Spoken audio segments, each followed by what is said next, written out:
Les sociétés dédiées aux paris sportifs et autres jeux de hasard devraient désormais contribuer à l'élargissement de l'assiette fiscale en République du Congo.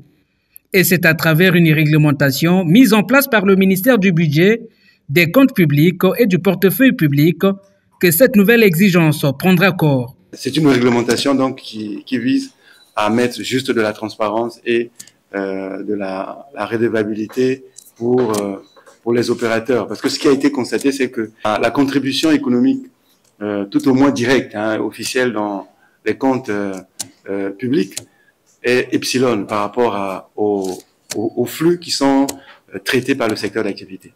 Et on ne peut pas continuer comme ça. On doit revenir à une situation normale qui soit celle des entreprises citoyennes, donc qui emploient des Congolais, les déclarent à la CNSS, payent les impôts et gagnent de l'argent, en même temps que l'État aussi doit recevoir la contrepartie.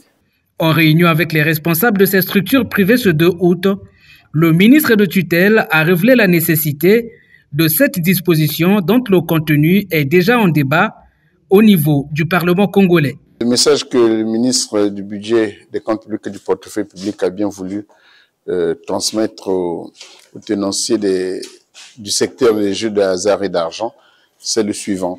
Il a engagé un projet de loi qui va organiser le secteur des jeux de hasard et d'argent qui est en ce moment au Parlement. Il voulait avoir avec eux un certain nombre d'éléments statistiques qui permettront d'organiser l'assiette sur ce secteur. Il ne veut pas que des impôts ou des taxes soient prises sans qu'on ait compris la réalité du marché.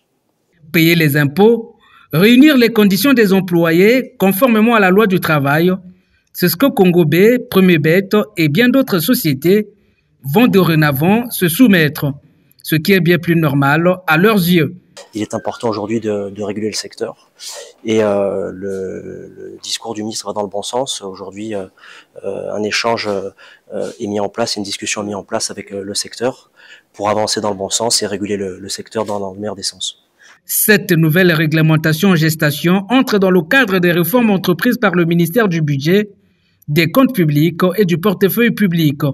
Son effectivité sera l'une des priorités de ce département ministériel.